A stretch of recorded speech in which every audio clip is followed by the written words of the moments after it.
यहाँ पे अब आपको बताया हुआ है द ऑब्जेक्टिव्स ऑफ बिजनेस।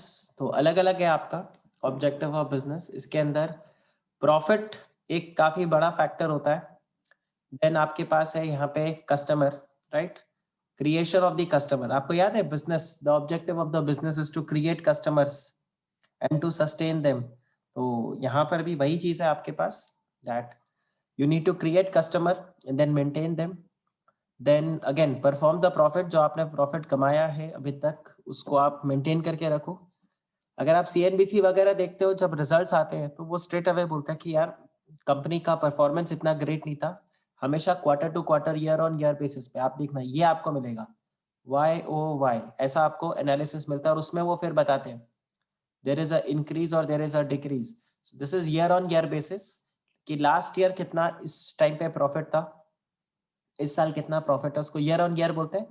तो इस तरह से करके आपका कंपैरिजन होता है। एंड देन अगेन आपके जो मल्टीपल स्टेक होल्डर्स है उनके लिए आपका रहता है इंटरडिपेंडेंस। यहाँ पे आपका रहेगा, वो हमने पहले भी देखा था, बिजनेस और एनवायरमेंट।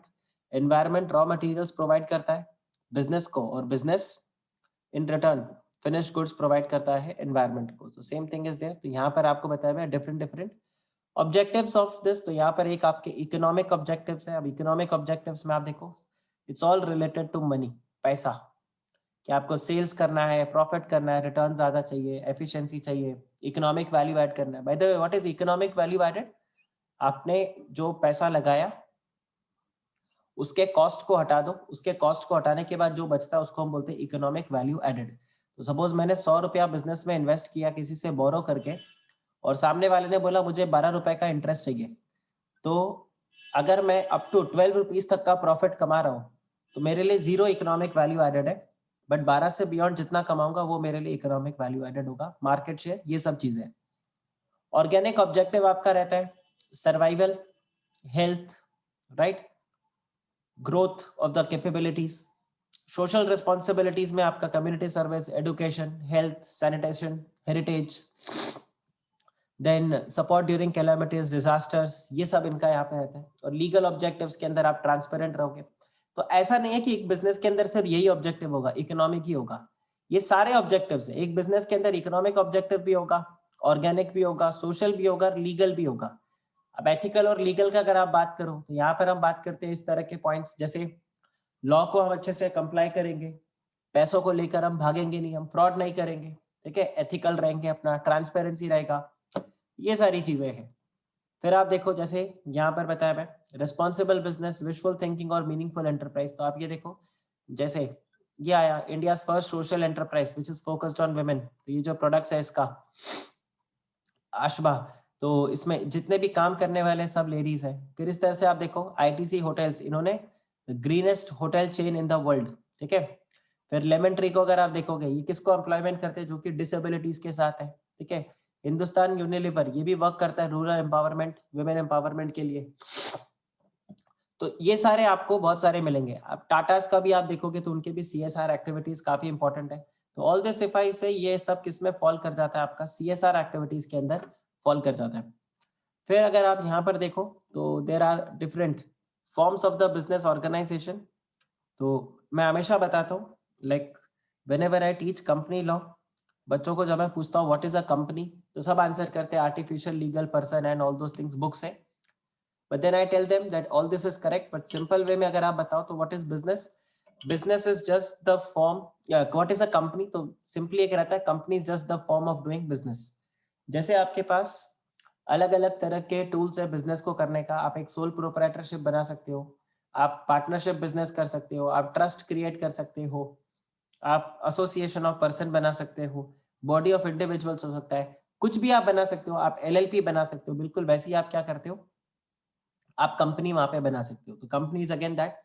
फिर ये जो बिजनेस है इनको इस कैटेगरीज में स्प्लिट किया जाता है। और ये जो ब्रॉड कैटेगरीज है वो ये है micro, small and medium and large. तो एमएसएमई जो हम बोलते हैं micro, small and medium enterprise, that is MSME. और हमारे पास फिर लार्ज ऑर्गेनाइजेशंस होते हैं, तो ये हमारे पास आता है। कभी भी आप बिजनेस को करोगे तो देखो ये यहाँ पर आ जाता है कि business is what, it is just the ownership, right. Business ownership is bundle of rights. तो आपके पास अलग अलग राइट्स यहाँ पे होते हैं जब आप बिजनेस को करते हो। तो राइट, क्योंकि आप ओनर हो वहां पर, तो आपके पास राइट है, आपने पैसा लगाया, you are free to invest wherever you want, until unless आप एक सोशलिस्ट कंट्री के अंदर हो या एक सोशलिस्ट इकोनॉमी के अंदर हो। कैपिटलिस्ट इकोनॉमी में बिल्कुल ऐसा ही रहता है कि आप क्या कर सकते हो, you are free to do whatever you can do, right. तो this is the titular exclusiveness कि बिजनेस सिर्फ आप ही का रहेगा।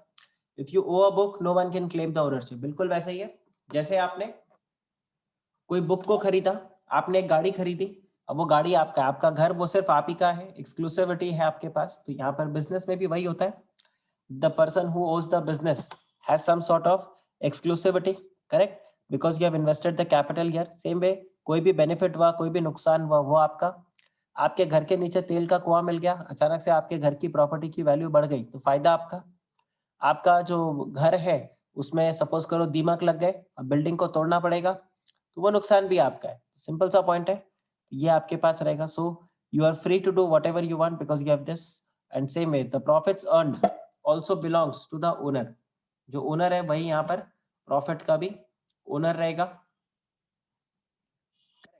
बट अगर प्रॉफिट आपके पास है तो लॉसेस भी क्या होंगे, आप ही के पास होंगे, right. So same way if there is a losses, however if there is a losses, right, they are also to be incurred by the owner. तो ये आपको यहाँ पर ध्यान रखना होगा। फिर यहाँ पे अगर आप देखो, आप फ्री हो to dispose of the assets, right, to dispose the assets, transfer the ownership of the business, आप जो मन वो कर सकते हो यहाँ पे। फिर अगर आप देखो तो बिजनेस है वो आप अकेले भी ओन कर सकते हो और आप किसी के साथ भी उस बिजनेस को वो कर सकते हो। तो अगर आप अकेले वो करते हो तो वो आपके लिए क्या बन जाएगा, sole proprietorship concern.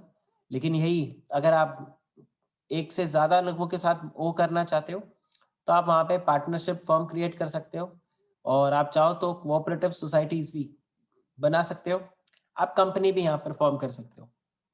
Same way आपके पास एक और है, a concept of joint family business, जिसको हम HUF के नाम से जानते हैं, हिंदू अनडिवाइडेड फैमिली। सो हिंदू अनडिवाइडेड फैमिली एक्ट है। अब यहाँ पर ध्यान रखना, हिंदू अनडिवाइडेड फैमिली एक्ट के अंदर भी ऐसा ही रहता है, as soon as you are born you become partner in the business, right, you become a co-partner, और यहाँ पे एक करता होता है। एनीवे हम HUF के बारे में आगे डिटेल में पढ़ेंगे। तो ये आपके पास एक और तरीका है, ठीक है, आप यहाँ पे बिजनेसेस को क्या कर सकते हो, आप यहाँ पे चला सकते हो, ठीक है। फिर यहाँ पर ऐसी बात किया गया है कि लिमिटेड लाइबिलिटी पार्टनरशिप, ये भी एक आपके पास ऑप्शन है। अब लिमिटेड लाइबिलिटी पार्टनरशिप का जो पॉइंट है, आप लोगों ने लॉ जब पढ़ा तो आपने ये क्वेश्चन को डेफिनेटली देखा होगा, why LLP is there. So LLP के आने का सबसे इंपॉर्टेंट और सबसे जो मेजर रीजन है वो ये है कि पार्टनरशिप बिजनेस को कोई बेनिफिट थे और कुछ उसमें नुकसान था, पर कंपनी के अंदर भी कुछ बेनिफिट्स थे, कुछ नुकसान थे, और देखा गया था जो पार्टनरशिप का बिजनेस है, जो बिजनेस का फायदा है वही सोल प्रोप्राइटरशिप के लिए नेगेटिव है। जैसे आप ये देखो, फ्लेक्सिबिलिटी, पार्टनरशिप बिजनेस में एक फ्लेक्सिबिलिटी है, लेसर कंप्लायंस है। तो ये ड्रॉबैक है कंपनी का कि वहां पर फ्लेक्सिबिलिटी नहीं है और बहुत ज्यादा कंप्लायंस है। ऑन दी अदर एंड अगर आप देखो पार्टनरशिप बिजनेस में अनलिमिटेड लाइबिलिटी है, तो कंपनी में वो फायदा बन जाता है, दैट्स अ लिमिटेड लाइबिलिटी। तो लिमिटेड लाइबिलिटी पार्टनरशिप जब बना तो वो एग्जैक्टली इन दोनों का हाइब्रिड था, जहां पर आपको एक कंपनी का बेनिफिट भी मिलेगा, एक सेपरेट लीगल एंटिटी भी आपको दिखेगा, और सेम वे आपको यहाँ पर एक सोल प्रोप्राइटर अपना पार्टनरशिप बिजनेस की तरफ फ्लेक्सिबिलिटी भी, आपको वो फ्लेक्सिबिलिटी भी देखने को मिलेगा। तो यही यहाँ पे बताया हुआ है। सो बिजनेस में be organised as a proprietary or a corporate concern. तो सिंपल पॉइंट है, आप इसमें भी देखो, अगर आप बिजनेस को प्रोप्राइटरी बेसिस पे चलाते हो या कॉर्पोरेट बेसिस पे, ये आपको डिसाइड करना होगा। तो आप जब प्रैक्टिस में जाओगे तो आपसे लोग पूछेंगे, कई लोग, कि मेरे को ये बिजनेस करना है, शुड आई मेक कंपनी और should I make a partnership firm, should I make LLP और should I singly start the business. तो आपको यहाँ पर देखना पड़ेगा सिचुएशन टू सिचुएशन की वजह से, उसके हिसाब से आप डिसाइड करोगे। जैसे मैंने बताया, एक का पॉजिटिव दूसरे का नेगेटिव है और दूसरे का पॉजिटिव पहले वाले का नेगेटिव है। तो जहाँ सोल प्रोप्राइटरशिप में आपके पास कंप्लायंसेस कम है, आपके पास बहुत ज्यादा फ्लेक्सिबिलिटी है, रूल्स रेगुलेशन ज्यादा आपके ऊपर एप्लीकेबल नहीं होते, वहीं एक कंपनी के ऊपर ज्यादा एप्लीकेबिलिटी आ जाता है, तो it becomes difficult there, right. So ये वाला पॉइंट है। फिर अगर आप कंपनी बनाते हो तो आपके पास पूरा कंट्रोल भी नहीं होता, क्योंकि आपके साथ आप बाकी सारे शेयर होल्डर्स होंगे, they will also be joining the business, right, decisions लेंगे। हालांकि डे टू डे डिसीजंस वो नहीं लेते, बट वो आपके पास, वो आपके साथ बहुत सारे ऐसे केसेस होंगे जहां पर वो आपके साथ डिसीजन लेंगे, आपको उनको डिसीजन लेना होगा, जैसे कि एजीएम जब होगा। एक और पॉइंट रहता है कि कंपनी जो है, it is a artificial judicial person, and since this is a artificial judicial person, मतलब it's not a natural person, और जुडिशियल मतलब ये लॉ के अंदर क्रिएट हुआ है। सो एक कंपनी अगर लॉ के अंदर क्रिएट होता है तो it incorporates the same way, जैसे वो इनकॉर्पोरेट हुआ है एक लॉ के प्रोसेस के तहत, वो बिल्कुल उसी प्रोसेस के तहत बंद होगा। तो ऐसा मन नहीं है कि आपका मन तो आप वहां पे बिजनेस को जब मन स्टार्ट कर दो, जब मन बंद कर दो।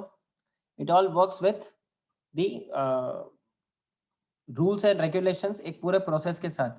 तो प्रोप्राइटरशिप बिजनेस के अंदर ये एक बहुत बड़ा ड्रॉबैक है कि अगर ओनर मर गया तो बिजनेस खत्म है। कंपनी में ऐसा नहीं होता, ओनर मर जाता है फिर भी बिजनेस जो है वो चलते रहेगा यहाँ पे, ठीक है। तो ये एक आपको पॉइंट ध्यान रखना है कि बिजनेस और एलएलपी के अंदर। So this is what has been given here, right. अब देखिए यहाँ पर सोल प्रोप्राइटरशिप के लिए बताया। तो सोल प्रोप्राइटरशिप अगर आप बताओ, अभी लास्ट वीक मेरा एक जने से बात हुआ था, तो मैं ये तो नहीं बोलूंगा वो मेरे क्लाइंट है, someone to whom I know, so he had called and said that I want to make a company, आप मुझे बताओ कि वो कंपनी कैसे फॉर्म करें। मैंने बोला देखो, आप कंपनी क्यों बनाना चाहते हो, आप अकेले बिजनेस कर रहे हो, कंपनी क्यों बनाना चाहते हो। तो फिर उन्होंने बताया कि यार कंपनी इसलिए बनाना है मुझे क्योंकि जब मैं सामने किसी के साथ बात करता हूँ और मैं बोलता हूँ कि मेरा प्राइवेट लिमिटेड कंपनी है, मैं मैनेजिंग डायरेक्टर हूँ, तो एक इमेज अलग क्रिएट हो जाता है। तो मैं बोला सिर्फ उस इमेज के लिए आप कर रहे हो, तो बोले हाँ सिर्फ उस इमेज के लिए कर रहा हूँ। मैंने उनको पूछा कि आपको क्या इस इमेज से ज्यादा बिजनेस मिलेगा। ही सेड यस, मैं जिस इंडस्ट्री के अंदर हूँ उस इंडस्ट्री में लोग मतलब कंपनीज को ज्यादा प्रेफर करते हैं, तो वो जो आपका ब्रांड बिल्डिंग है, आप कैसे दिखते हो, वो बहुत ज्यादा इंपॉर्टेंट है। तो मैं बोला ठीक है फिर आप कंपनी को फॉर्म कर लो। तो उनके लिए फिर मैंने गाइड किया उनको कंपनी के लिए, अदरवाइज उनको मैं बोलता आप क्या करो, सोल प्रोप्राइटरशिप रखो। तो क्यों मैंने उनको ऐसा बताया, क्योंकि उनका बिजनेस जो है वो बहुत लार्ज स्केल पे नहीं है। Of course turnover is in crores, but the profit is not in crores. तो ऐसा नहीं है कि वो बहुत बड़ा बिजनेस इस तरह से कर रहे हैं, स्मॉल स्केल तरीके से ही कर रहे थे। इसलिए उनको मैंने बोला सोल प्रोप्राइटरशिप आपके लिए बेटर रहेगा। However he have big plans. तो फिर मैंने उनको बोला ठीक है आप कंपनी को यहाँ पे फॉर्म कर सकते हो। तो ये एक आपको हमेशा क्वेश्चन रहेगा जो एज अ चार्टर्ड अकाउंटेंट आपसे कई लोग पूछेंगे कि हमें सोल प्रोप्राइटरशिप बनाना चाहिए या हमें company, which form of business. तो आपको उनके सामने क्या करना होगा, you have to write each and every point कि देखो ये मेरे फैक्ट्स हैं, आप देख लो इसमें से आपको क्या सही लगता है, accordingly you can go ahead. So यहाँ पे भाई बताया when an individual makes a choice to start a business one's own, to be one's own boss, sole proprietorship emerges. तो यहाँ पे आप क्या रहते हो, आप खुद के बिजनेस होते हो। और ये this is the most earliest and the easiest form of the business, right. सबसे पुराना, आप में से भी कई लोगों के पेरेंट्स जो होंगे वो सोल प्रोप्राइटरशिप में बिजनेस को यहाँ पर कर रहे होंगे, ठीक है। तो ये आपके पास रहता है। तो यहाँ पर आपका सिंपली क्या हो जाएगा, आप अपना बिजनेस लगाओ। और ये कहाँ से आपको मिलता है, कहीं पर भी आपको देखने को मिलेगा। जैसे इधर बताया हुआ है कि अपने घर के एक रूम के अंदर कोई बिजनेस करते हैं, कोई हो सकता है शॉप पे जो सामान बेचता है वो, कोई जो रोड पे सामान बेच रहा है वो भी, आपका सब्जी वाला वो भी क्या है, सोल प्रोप्राइटरशिप है, जिससे आप फ्रूट्स वगैरह खरीदते हो, वो सब भी क्या है, सबके सब क्या है, सोल प्रोप्राइटरशिप है यहाँ पे, ठीक है। तो सोल प्रोप्राइटरशिप जो है, this is again much appreciated in entrepreneurship literature. The sole proprietor is also regarded as the economic hero. Autonomous individual, autonomous individual क्या हो गया, क्योंकि मैंने आपको बताया जैसे सोल प्रोप्राइटरशिप के लिए कोई एक्ट नहीं है, तो ऑटोनोमस मतलब आप अपने हिसाब से हो, जैसा आपको करना है वैसा आप कर सकते हो। आपको लगता है बिजनेस बढ़ाना है बढ़ाओ, कम करना है कम करो, जैसा मर्जी आप, you are the sole decision taker there. So it is the autonomous individual who organizes production, uses the creativity, ingenuity in the innovation, and bears the risk of uncertainty. So everything is with the sole proprietor there, ठीक है।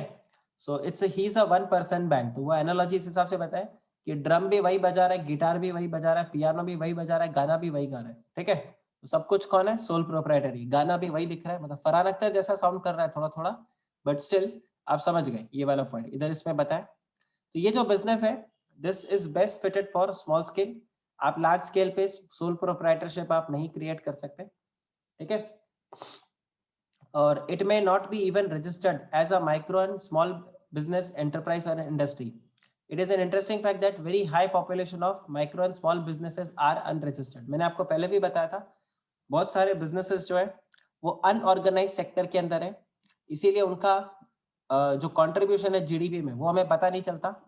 जैसे कि आपके गली के अंदर सब्जी वाला है, वो फ्रूट्स बेचता है, सब्जी वाला सब्जी बेचता है, फ्रूट्स वाला जो है, ये सब आप देखो ये सब कितने की सेल करते हैं, इसका हमारे पास कोई हिसाब किताब होता नहीं है क्योंकि वो सब अनऑर्गेनाइज सेक्टर से है, ठीक है। ये वही वाला पॉइंट आता है। So these comprises of the unorganised और इनफॉर्मल सेक्टर, ठीक है। तो ये ध्यान रखना जिनके बिजनेसेस को हमने ट्रैक नहीं किया है कि वो कितना बिजनेस दे रहे हैं, क्या कर रहे हैं, कितना सेल्स कर रहे हैं, क्योंकि सब्जी वाले से कोई जीडीपी का डेटा नहीं लेता, रिलायंस से लेगा, बाकी कंपनी से लेगा, कि ये लोग इनकम टैक्स रिटर्न फाइल करते हैं कंपनीज एक्ट के अंदर या अलग अलग जो भी स्टैट्यूट्स रहते हैं उसमें रिटर्न को फाइल करते हैं। लेकिन अगर आप देखो एक बिजनेस को जो कि अनरजिस्टर्ड है उसका ट्रैकिंग करना बहुत डिफिकल्ट है। मतलब आप नहीं बता सकते कि आपके घर के पास में जो सब्जी वाला है वो एक साल में कितने का टर्नओवर करता है, आप नहीं बता पाओगे। So that's what goes here. So together sorry, these companies, these organized and informal sector of the economy.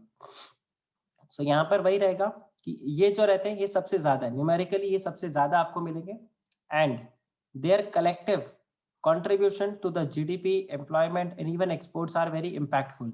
But पंगा क्या होता है कि ये पता नहीं चलता हमें, ठीक है। और इनके लिए ये रहता है कि स्मॉल इज ब्यूटीफुल, इनके लिए यही रहता है कि छोटा बिजनेस है ठीक है बढ़िया है जैसा भी है। और इन द फ्लिप साइड अगर आप देखो, ऑन द फ्लिप साइड मतलब ये सब तो अच्छी अच्छी बातें हैं। अब अगर आप देखो तो ज्यादातर इनके प्रोडक्ट्स को क्या बोला जाता है, लोकल बोला जाता है, it's a local made, right. मैंने शायद आप लोगों को लास्ट क्लास में बताया था कि यहाँ पे ब्रिटानिया, फिल्सबेरी और भी जो बाकी ब्रेड्स है वो यहाँ पर मार्केट में पेनिट्रेट नहीं कर पाते क्योंकि जो लोकल मैन्युफैक्चरर्स हैं उनका बहुत ज्यादा पेनिट्रेशन है यहाँ के मार्केट में, ठीक है।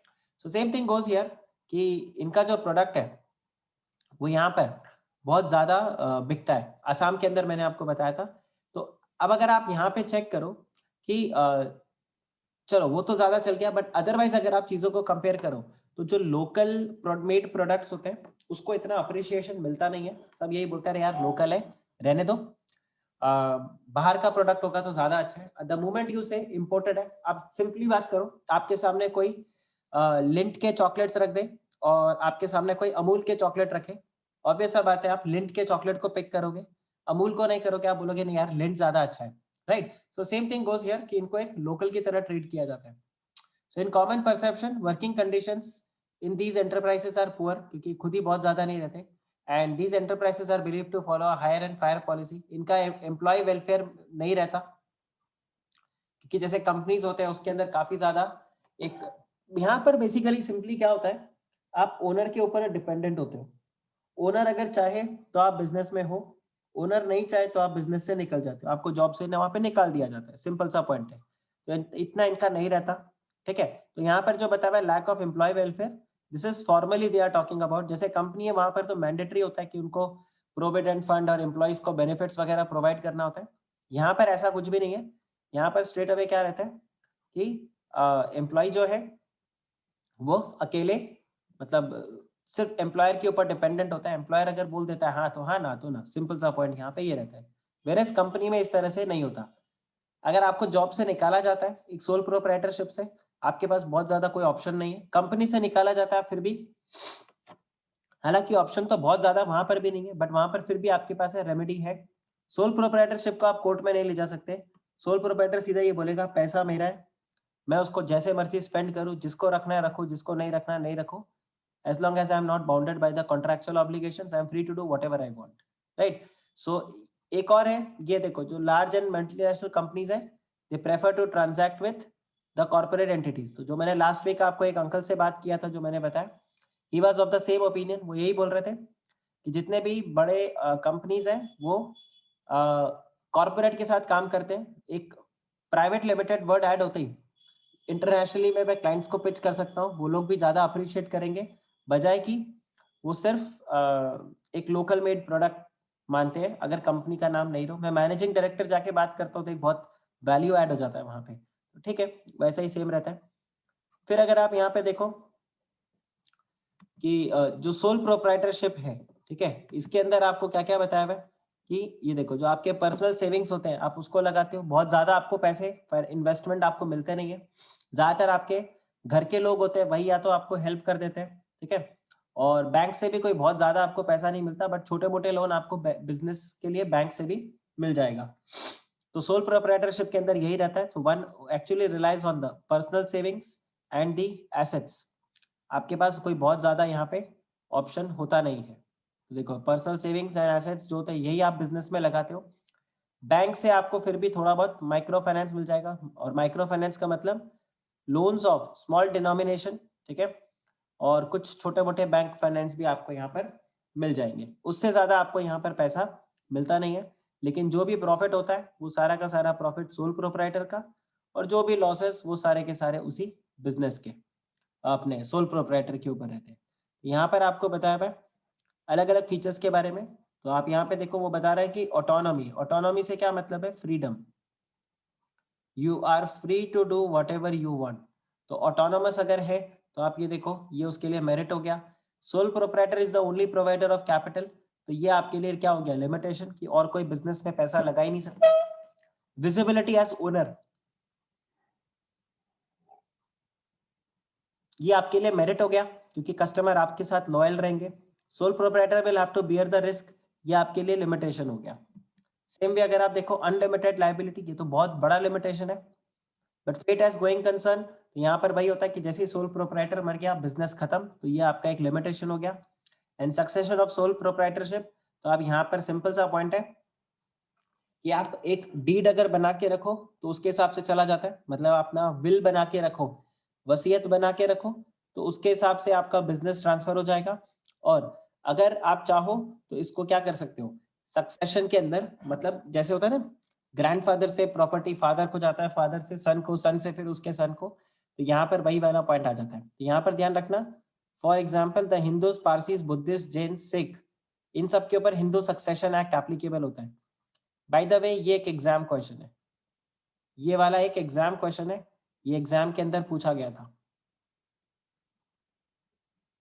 This was a exam question here, ठीक है। फिर आप देखिए हिंदू अनडिवाइडेड फैमिली, सो हिंदू अनडिवाइडेड फैमिली ये भी एक तरीके से कैसा रहता है, आपके ऑटोमेटिकली फॉर्म होता है, सो this is formed automatically by the members of common ancestry जो सेम फैमिली से रहते हैं, ठीक है। अब यहाँ पे वाइफ्स एंड डॉटर्स भी आ जाते हैं हिंदू अनडिवाइडेड फैमिली के अंदर। तो जो लोग फैमिली नहीं है वो यहाँ पर HUF फॉर्म नहीं कर सकते, और इनको एक अलग से लीगल स्टेटस भी मिलता है। इनकम टैक्स एक्ट के अंदर तो आप कई बार देखोगे जब आप अपने आर्टिकलशिप में जाओगे, रिटर्न्स लगते हैं, इनकम टैक्स रिटर्न्स लगते हैं, तब दो लोगों का आपको रिटर्न मिलेगा। जैसे राजेश कुमार, तो राजेश कुमार इंडिविजुअल, राजेश कुमार HUF, आपको दो अलग अलग मिलेंगे, तो ये आपके पास आता है।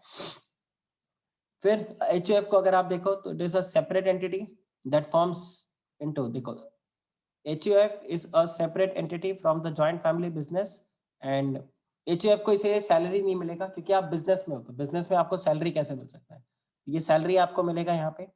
HUF बनाने के लिए आपको क्या चाहिए, you need 3 successive generations of a Hindu undivided family, ठीक है, टू फॉर्म HUF। तो 3 सक्सेसिव जनरेशन होनी चाहिए, ग्रैंडफादर, फादर, सन, और मे बी डॉटर व्हाटसोएवर।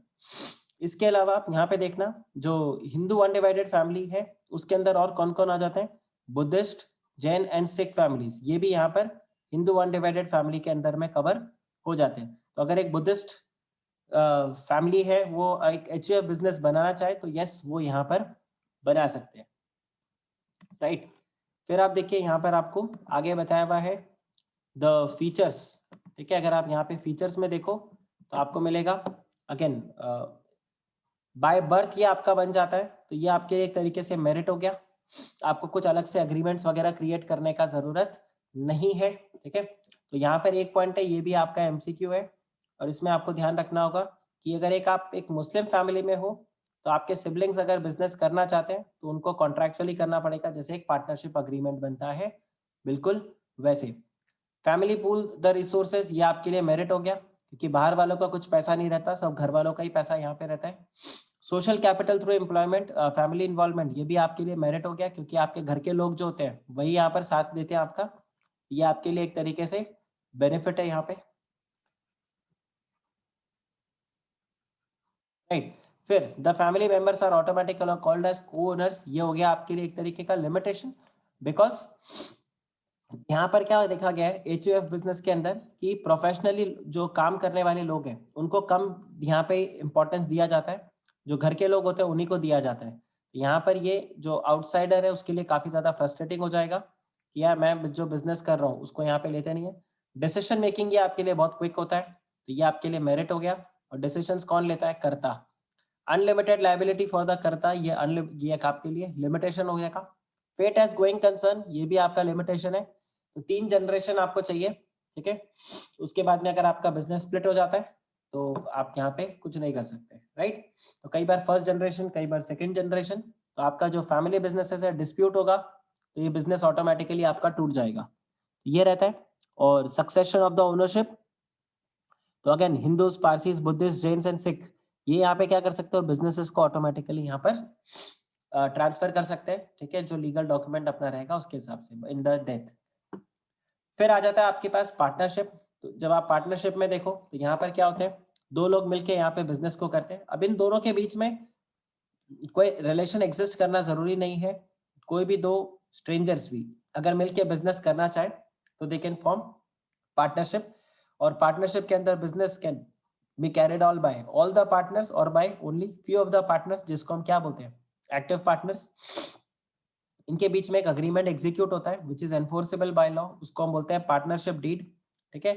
और ये पार्टनरशिप डीड को आप रजिस्टर करते हो, ठीक है। फिर आपको ये देखना है कि the deed is registered in India under the Indian partnership act 1932।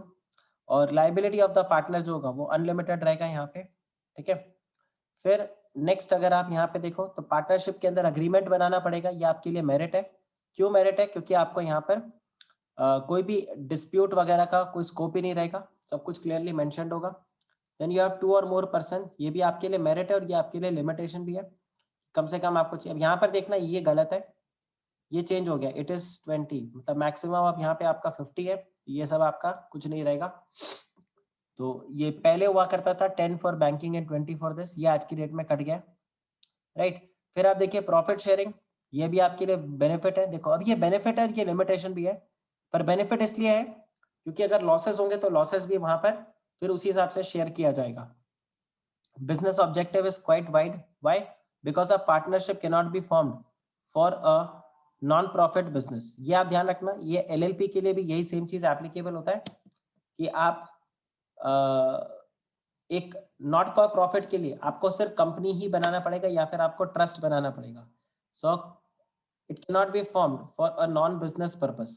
आप यहाँ पे अगर आपका बिजनेस ऑब्जेक्टिव नहीं है तो आप यहाँ पर इसको अपॉइंट नहीं, मतलब नहीं स्टार्ट कर सकते। म्यूचुअल एजेंसी, म्यूचुअल एजेंसी का मतलब हो जाता है one for all for one. एक पार्टनर दूसरे पार्टनर को यहाँ पर रिप्रेजेंट कर रहा है तो उसको हम यहाँ पर बोलते हैं mutual agency.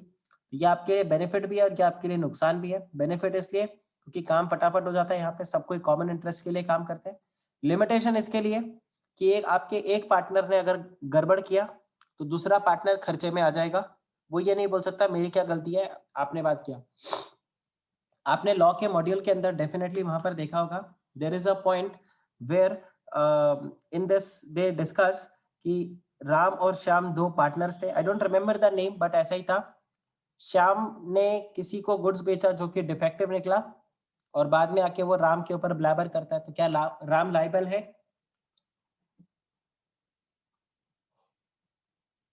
Answer is yes, because आप क्या अपॉइंट करके रखे हो, you have created a sole proprietorship, correct. Yes Preeti, तो प्रीति ने आंसर किया यहाँ पे, तो आंसर करेक्ट है यहाँ पे आपका, यस वो लाइबल रहेगा।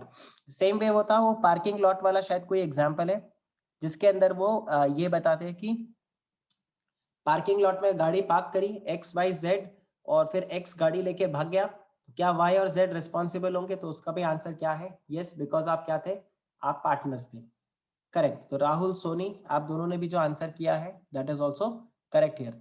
अनलिमिटेड लाइबिलिटी, ये आपके लिए क्या हो गया, एक तरीके का लिमिटेशन हो गया, बिकॉज आप नहीं चाहोगे कि आपका लाइबिलिटी अनलिमिटेड रहे तो ये आपके लिए एक नेगेटिव पॉइंट है, राइट।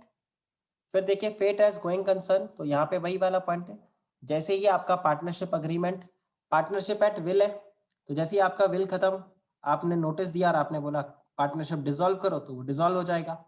और पार्टनरशिप अगर फिक्स्ड पीरियड के लिए है तो भी आपके लिए नुकसान है, क्योंकि जैसे ही वो फिक्स पीरियड खत्म, आपका पार्टनरशिप खत्म, तो ये आपके लिए आ जाता है फेट एज गोइंग कंसर्न में, बड़ा इशू है।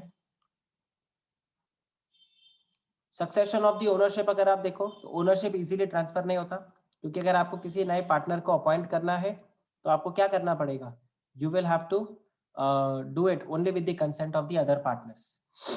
एलएलपी अगर आप देखो तो सेम, आपने इसको तो ऑलरेडी लॉ के अंदर पढ़ा हुआ ही है, ठीक है। इसके बारे में यहाँ पर आपका मैंडेटरी होता है इनकॉर्पोरेशन, और सेपरेट लीगल एंटिटी आपका यहाँ पर बन जाता है। एलएलपी में एक होता है आपका डेजिग्नेटेड पार्टनर, जो यहाँ पर कंपनी के मेजर अफेयर्स को हैंडल करता है। ये जो डेजिग्नेटेड पार्टनर है, ये कंपनी के मेजर अफेयर्स को यहाँ पे हैंडल करेगा, ठीक है। और सेपरेट लीगल एंटिटी यहाँ पर है इनका। परपेचुअल सक्सेशन रहता है, मतलब जैसे हम बोलते हैं कंपनी के लिए मेंबर्स में कम, मेंबर्स में go, but the company will exist. Same way partners में कम, पार्टनर्स में go, but the LLP will exist here, ठीक है। It is a hybrid form of business, क्योंकि ये कंपनी और पार्टनरशिप बिजनेस दोनों का एक मिक्सचर है। तो यहाँ पर एक लिमिटेड लाइबिलिटी है, तो ये आपके लिए क्या हो गया, मेरिट हो गया। इनकॉर्पोरेशन इज मैंडेटरी, ये भी आपके लिए क्या हो गया, मेरिट हो गया। सेपरेट लीगल बेसिस, ये भी आपके लिए मेरिट। मिनिमम 2 और there is no maximum limit, तो यहाँ पर आपके लिए क्या हो गया, ड्रॉबैक हो गया, क्योंकि कंपनी के फॉर्म में तो यहाँ पर ये 20 नहीं, ये आपका 50 हो जाता है, ये आपके लिए एक ड्रॉबैक है। ROC is the administrating authority, ये भी मेरिट है। स्टैट्यूटरी कंप्लायंसेस पार्टनरशिप बिजनेस में ज्यादा नहीं है, बट यहाँ पर बहुत ज्यादा है, तो आपके लिए क्या हो गया, ये आपके लिए नुकसान हो गया। तो कंपनी से कंपेयर करोगे तो ये आपके लिए क्या है, फायदा, लेकिन अगर एक नॉर्मल पार्टनरशिप बिजनेस से आप करोगे तो ये आपके लिए क्या है, ये नुकसान है, ठीक है। फिर आप देखिए every partner is the agent of the LLP, ये भी मेरिट है, क्योंकि अनलाइक पार्टनरशिप बिजनेस एक पार्टनर दूसरे पार्टनर का एजेंट नहीं है, और वो सिर्फ एलएलपी का एजेंट है। मतलब A B C D LLP, तो यहाँ पर D is representing LLP, C is representing LLP, B is representing LLP, A is representing LLP. A, B, C, D cannot bind themselves each other. So there is an absence of mutual agency between A, B, C, D here. कि ये आपस में एक दूसरे को bound नहीं कर सकते। फिर आप देखिए कंपनी के केस में, तो कंपनी फॉर्म ऑफ बिजनेस, ठीक है, तो ये अगेन एक बॉडी कॉर्पोरेट होता है, और इसका एक इंडिपेंडेंट एग्जिस्टेंस रहता है ऑफ ऑल द मेंबर्स, ठीक है। फिर आप देखो इनका अपना एक रजिस्टर्ड ऑफिस होगा, नाम होगा डिस्टिंक्ट, और आइडेंटिफिकेशन नंबर होगा। अग्रवाल स्वीट्स, अगर आप दिल्ली जाओगे आपको हर गली में अग्रवाल स्वीट्स मिल जाएगा, लेकिन यही अग्रवाल स्वीट्स अगर एक कंपनी बन जाए तो हर कोई अग्रवाल स्वीट्स नहीं खोल पाएगा, राइट। अब कंपनी के अंदर भी एक नया कॉन्सेप्ट आ गया आपका, 1% कंपनी। तो OPC is again the recent form of the business, और ओपीसी अभी तक सक्सेसफुल हुआ है तो डिबेटेबल है। मेरे हिसाब से इतना ज्यादा ग्रेट नहीं हुआ, क्योंकि लोग ओपीसी क्रिएट करने से आज भी कतराते, they are not very comfortable incorporating a 1% company here, ठीक है। बट स्टिल यहाँ पर है, और एक तरीका लिया गया था कि ओपीसी के थ्रू हम क्या करेंगे, बहुत सारे बिजनेसेस को यहाँ पर लेके आएंगे। फिर एक स्मॉल कंपनी का भी आ गया, तो स्मॉल कंपनी के डेफिनेशन को भी लेकर आ गए। ये भी एक नया कॉन्सेप्ट है जो इंट्रोड्यूस हुआ था, कि कुछ कंपनीज है जिनको हम यहाँ पर स्मॉल कंपनी बोलते हैं। बाय द वे आप जब सीए इंटर में आओगे तो आपके लिए स्मॉल कंपनी का डेफिनेशन चेंज हो जाएगा, राइट। थोड़ा सा उसमें अमाउंट्स जो है उसको चेंज कर दिया गया है, और काफी ज्यादा कंपनीज को स्मॉल कंपनी के अंदर इंक्लूड किया गया है। फिर अगर आप देखो तो आपके पास एक और कॉन्सेप्ट आएगा, the concept of a dormant company. और डोरमेंट कंपनी बेसिकली आपने अगेन लॉ के अंदर पढ़ा होगा, किसी फ्यूचर प्रोजेक्ट के लिए आपने होल्ड करके रखा हुआ है इंटेलेक्चुअल प्रॉपर्टी राइट को, और कोई सिग्निफिकेंट अकाउंटिंग ट्रांजैक्शन यहाँ पे आपका नहीं होता है। फिर देखिए प्राइवेट एंड पब्लिक कंपनीज, ये भी आपने पढ़ा होगा। तो ये सारा पॉइंट्स में रिपीट नहीं कर रहा, this is already covered in the law, कि आपका एक मेमोरेंडम ऑफ एसोसिएशन होता है, एक आर्टिकल्स ऑफ एसोसिएशन होता है, और अगर आप अपने शेयर्स को इशू करना चाहते हो तो आपको प्रोस्पेक्टस देना पड़ेगा, और पब्लिक को लिस्ट करना चाहते हो तो आपको सेबी एक्ट को भी यहाँ पर कंप्लाई करना पड़ेगा। इन कंपनीज को स्टैट्यूटरी ऑडिट कराना होता है, मैंडेटरी हर साल ऑडिट करवाना पड़ता है, और जो लिस्टेड कंपनी है उनको अपने क्वार्टरली रिजल्ट्स भी यहाँ पर इशू करने पड़ते हैं, अपने स्टॉक एक्सचेंज में आपको डेटा ये प्रोवाइड करना पड़ता है। तो इसके आपके पास प्रिविलेजेस हैं। तो ये देखो आपको एक कंपैरिजन दिया हुआ है प्राइवेट और पब्लिक कंपनी के अंदर। तो यहाँ पर 2, यहाँ पर 7, इधर 200, इधर there is no limit, there is no restriction, there are restrictions on transfer of the shares, but public company में you are free. Minimum 2 director, minimum 3 director.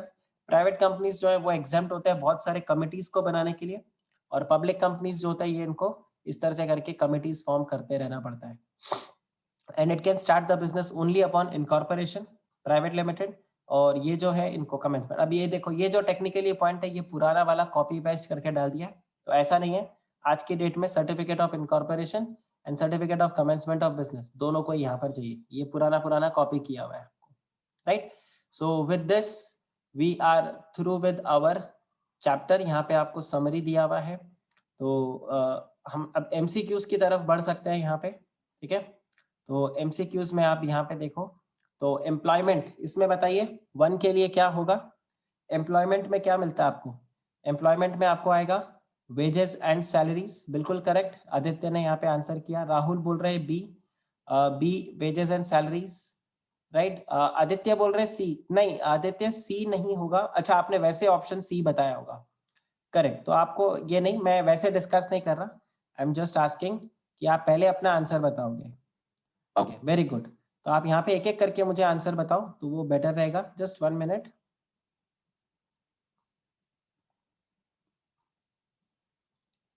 Yes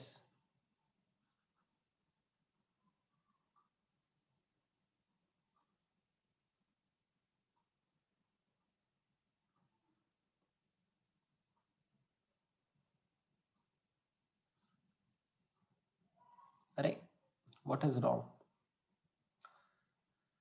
okay so यहाँ पे वैसे डिस्कस करते हैं। तो आप ये देखो एम्प्लॉयमेंट में अपना क्या आ जाएगा, सैलरीज एंड वेजेस। तो इसके आगे मैं लिख देता हूँ employment.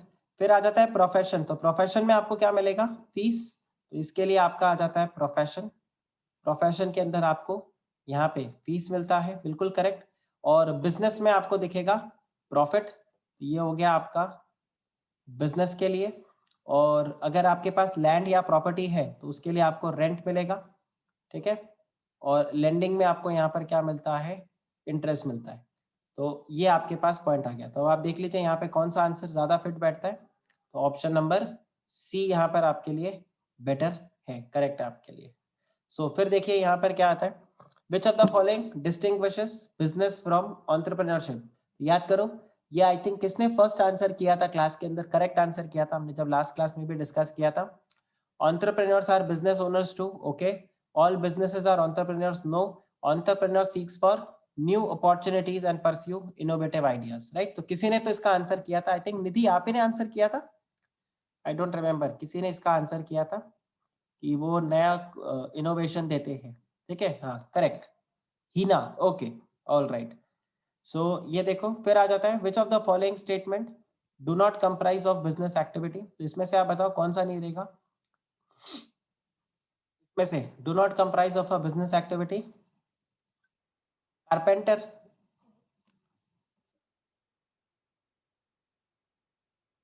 Carpenter made furniture for his domestic use, okay. देखो ये तो आपका है कॉमर्शियल यूज, श्योर है। डोमेस्टिक अप्लायंसेस इंडस्ट्री ये भी आपका है। अब carpenter made furniture for his domestic use, और दूसरा आपके पास है sale of old furniture by a household for profit. तो यहाँ पर आपके लिए जो करेक्ट आंसर होगा वो आपका रहेगा सेल ऑफ ओल्ड फर्नीचर, क्योंकि आप देखो this is still an economic activity. Carpenter है उसका बिजनेस है फर्नीचर बनाने का, तो this is still a business activity, this is not a business activity. वो कारपेंटर है, वो फर्नीचर बना रहा है, वो अपने लिए भी बनाएगा, वो आगे भी बनाएगा, लेकिन आप देखो वर्ड क्या यूज किया है यहाँ पे, बिजनेस एक्टिविटी, इकोनॉमिक एक्टिविटी नहीं बोला, बिजनेस एक्टिविटी बोला है। तो आप घर से जब अपने पेपर को, मुझे एक बात बताओ, आप सबके घर में न्यूज़पेपर आता है, उसको आप रद्दी वाले को बेचते हो, तो क्या आप न्यूज़पेपर रीसेल के बिजनेस में हो? क्या आप भी रद्दी वाले के होलसेलर हो? Answer is no. तो आप एक बिजनेस में नहीं हो, करेक्ट। सो राहुल ने यहाँ पे बोला या that's not a business, correct. तो ये आपको ध्यान रखना है, तो वर्डिंग्स आपको ध्यान रखना होगा, इस तरीके से आपको लिखना है। फिर which of the following is not an economic activity. तो sales growth, economic activity, improve market share, profit, return on investment, तो ऑब्वियसली आंसर यही होता है। और ऑप्शन ये है आपके लिए conservation of the natural resources, correct.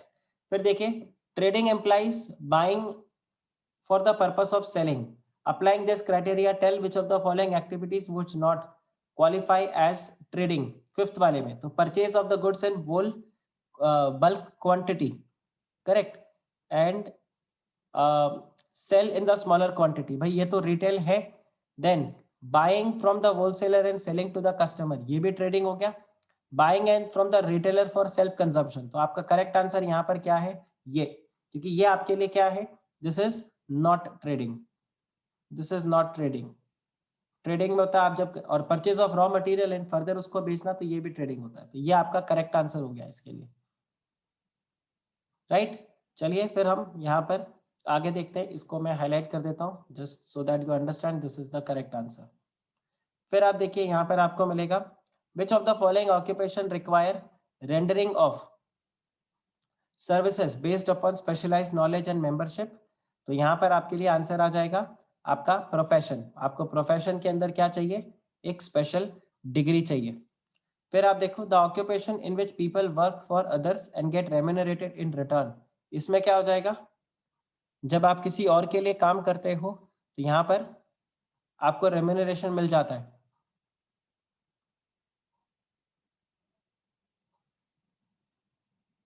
Employment, correct. तो यहाँ पर आपका करेक्ट आंसर एम्प्लॉयमेंट हो गया, ठीक है। बिजनेस में नहीं रहेगा, प्रोफेशन के अंदर भी नहीं रहेगा। The occupation in which people work for the others and get the remunerated in return, it is called as, it is employment। फिर आप देखिए which of the following statement describes the best joint Hindu or Hindu undivided family, so it is a form of a business which is recognized in India, right। पीछे D दिया है तो मैं कुछ नहीं कर सकता उसका, I feel the correct answer is B,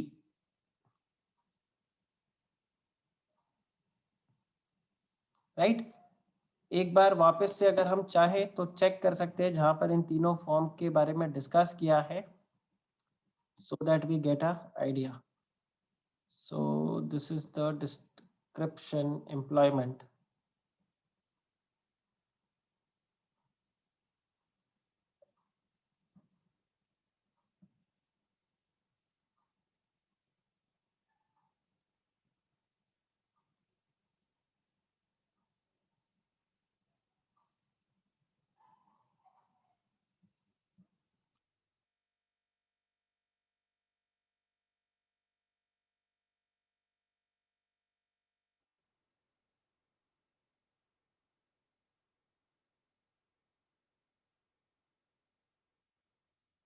मेरे हिसाब से इसका करेक्ट आंसर बी है, बाकी कोई प्रॉब्लम नहीं, कुछ और मिले तो definitely we can discuss. So which of the following describes is the best for the Hindu undivided family? So it is a form of a business to a ये तो इंडिया के अंदर ही रहता है। Every family business is HUF, no, and in HUF business there are involvement of family, yes। तो आपका correct answer हो गया option number D. Sustainable development क्या रहेगा, consistent economic performance, attention of the social problem, harmony with the nature, all of the above correct answer होगा आपका। फिर वो आपसे पूछ रहा है विच of the following statements characteristics the best non economic activity.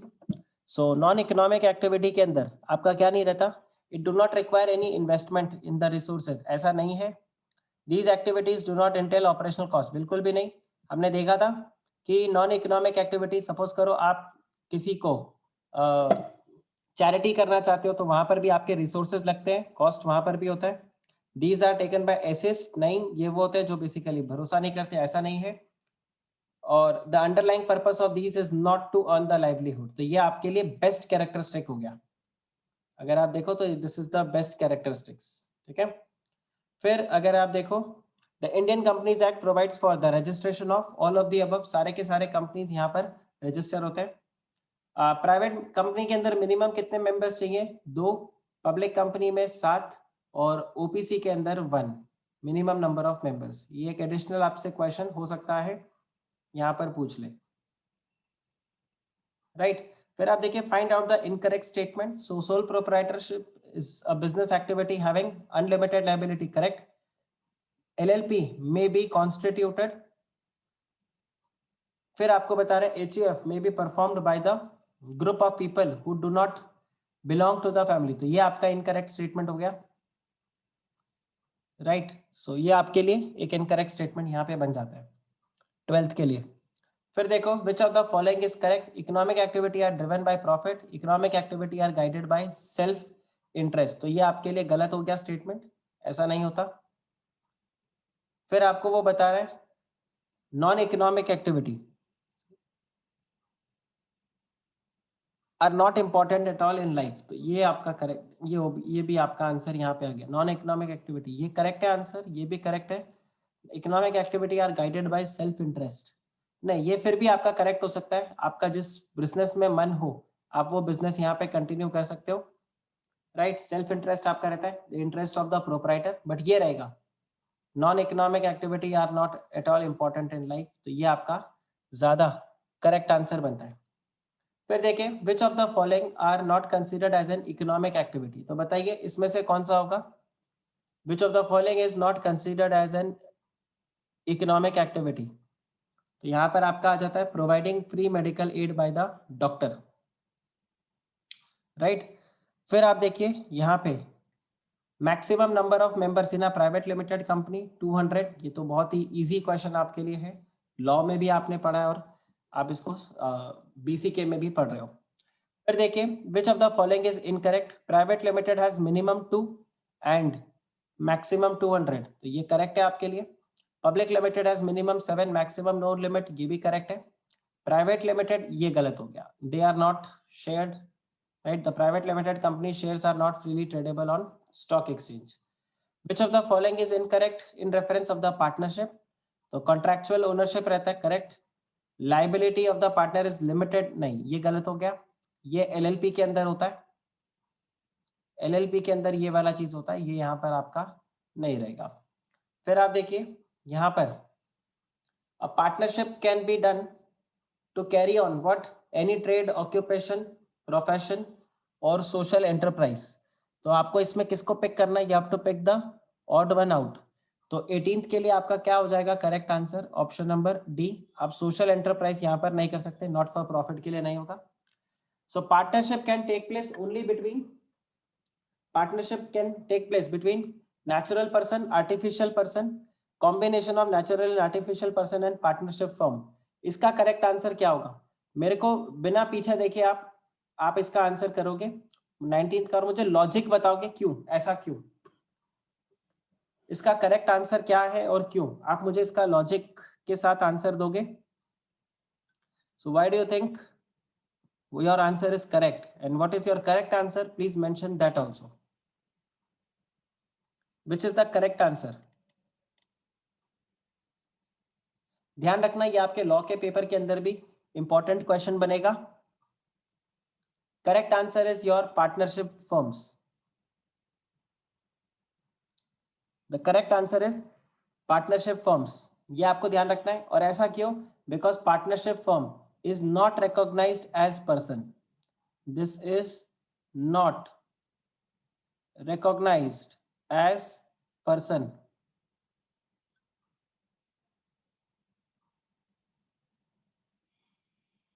This is not recognized as person, ये आपको ध्यान रखना है। थोड़ा सा गड़बड़ हो गया, इसको मैं सही से लिख देता हूं, प्लीज ये वाले क्वेश्चन को ध्यान रखना, इंपॉर्टेंट क्वेश्चन है, आगे लॉ के लिए भी आपका important. This is not recognised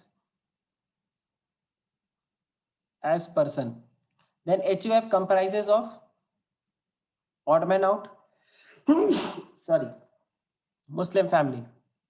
फिर आप ये देखिए, the attribute of the profession does not involve, तो प्रोफेशन के अंदर अब यहाँ पर देखो डबल बात हो रहा है, ऑड मैन आउट और फिर डज नॉट इंक्लूड भी बता रहा है, तो आप मुझे बताओ क्या रहेगा, रेंडरिंग द स्पेशलाइज्ड सर्विसेज, ये तो होता ही है, certificate of service from government, answer is wrong, profession में आपको गवर्नमेंट से नहीं चाहिए, आपका जो भी रिस्पेक्टिव बॉडी होगा उससे आपको चाहिए, राइट। जैसे CA हो तो ICAI, नॉट गवर्नमेंट, करेक्ट। मैं यहाँ पर वो भी लिख देता हूँ, CA को from ICAI, not from government.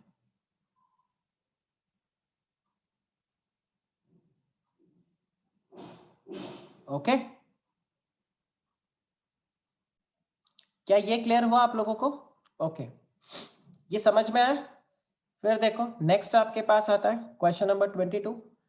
वो यहाँ पे बता रहा है in which form of the business do the owners have the obligation to pay off the liabilities from personal health. तो यहाँ पर आपके लिए when the business assets are not in private company, public company, LLP, HUF, तो किस में रहेगा? Easy question, ये क्वेश्चन भी आपके लिए बहुत इजी है। सी, HUF, ठीक है। तो आपको ध्यान रखना है HUF है जहां पर आपका प्राइवेट एसेट्स भी लिया जाएगा। So two animals in the stock market jargon कौन रहेगा? Easy, bulls and the bears. फिर आप देखिए we can classify all small businesses relating to a particular activity as, यहाँ पर आपके पास है बिजनेस, कंपनीज, ऑर्गेनाइजेशंस, इंडस्ट्री। आप बताइए इनको हम क्या बोलेंगे? इनको हम बोलते हैं इंडस्ट्री, और वर्ड क्या आ जाता है? Small scale industry. This is small scale, scale का स्पेलिंग गलत हो गया,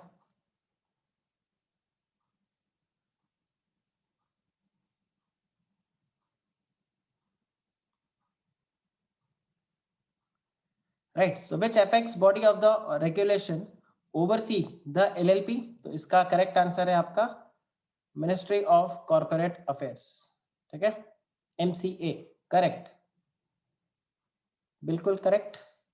फिर देखिए in the recent news articles around the world there has been a trend of privatization of the companies, why is such trend? तो बताइए इसका क्या करेक्ट आंसर होगा? To save taxes, to save the cost of compliance requirement, to make personal wealth, to be more suitably and sustainably and socially aware. तो correct answer क्या होगा? आप tax requirements, ये अपना जो cost of the compliance requirements, इसको आप कम रखते हो, इसीलिए सब प्राइवेट लिमिटेड कंपनी बनाते हैं, पब्लिक लिमिटेड कंपनी नहीं बनाते। टैक्सेशन दोनों के अंदर बराबर लगता है, ठीक है। पर्सनल वेल्थ कुछ ऐसा नहीं बनेगा, लेकिन प्राइवेट लिमिटेड कंपनी, इसलिए भाई जो प्राइवेटाइजेशन बोल रहे हैं, this is the question is why more of private companies rather than public company. फिर देखिए which of the following is not true about limited liability partnership? तो it is a hybrid form of business, इसमें designated partner भी होते हैं। Incorporation is not mandatory, ये गलत हो गया क्योंकि इनकॉर्पोरेशन इज मैंडेटरी, ये आपका आंसर हो जाता है, ठीक है। ये दिस इज योर आंसर। फिर देखिए which of the following statement can not be associated with the business? Revenue and profits are core to every business, ये तो करेक्ट है। ओनली एडुकेटेड बिजनेस, तो ये गलत है। Only educated person can start the business, तो ये गलत हो गया आपके लिए। कैपिटल चाहिए ही होता है, और लीगल कंप्लायंसेस भी आपके पास रहते हैं। Dormant company can be incorporated for both the things, only both A and B, ठीक है। तो डमी कंपनीज ऐसा कुछ नहीं होता। Head of the Hindu undivided family is called as karta, is called as karta, ये आपके लिए काफी इजी क्वेश्चन होगा, राइट। फिर देखिए in this is in basket, ठीक है। Enterprise put the serial number according to this. तो यहाँ पर आपको बता रहा है cooking of food by home maker, और ये चलिए तो आप एक एक करके बताओ। ये बताइए cooking of food by home maker economic और non economic activity? This is a non economic activity, correct. फिर देखिए डब्बा वाला पिकिंग अप द डब्बा, आप इसको क्या बोलोगे? ये इकोनॉमिक एक्टिविटी हो गया। Playing of piano as hobby non economic हो गया। Pianist in the band economic activity. Music composer economic activity. Elder sibling assisting non economic हो गया। Giving private tuition economic. Shopping, shopping के लिए क्या होगा? What is for shopping? Economic activity, आप demand side पे हो। साइकिल रिपेयर शॉप इकोनॉमिक हो गया। आइसक्रीम वेंडर इकोनॉमिक हो गया। एक्सरसाइजिंग इन पार्क नॉन इकोनॉमिक हो गया। फिटनेस ट्रेनिंग इकोनॉमिक हो गया। Volunteer in the old age home non economic हो गया। एम्प्लॉयमेंट इन चैरिटेबल ऑर्गेनाइजेशन, चलिए एन का बताइए क्या होगा, और आप आंसर लिखोगे एन और आगे बताओगे इकोनॉमिक नॉन इकोनॉमिक। एन लिखकर आप बताओगे economic non economic, economic non economic. Very good, very good, ध्यान रखना, this is an economic activity. ठीक है, कल को आप एक एनजीओ के अंदर अगर जॉब कर रहे हो तो आप इकोनॉमिक एक्टिविटी कर रहे हो और ये भी आपके लिए एक इकोनॉमिक एक्टिविटी है। सो ये आपका टोटल हुआ। So with this our business and commercial knowledge syllabus gets over, and this being the last lecture of mine for CA Foundation, I wish you all the best for your exams. You all have my number. Please feel free to WhatsApp me whenever you get stuck in the preparation, right? I will be there for your any kind of help which you need as far as your exams are concerned. And test आप लोगों को जैसे मैंने बताया, please get in touch with Malpani sir, जैसे वो मेरे को बोलेंगे accordingly I will keep a test for you all, right? And last but not the least, see you guys in CA intermediate. Okay, जल्दी से वहां पे मिलेंगे, बस प्रिपरेशन अपना अच्छे से रखना। Take care, bye bye.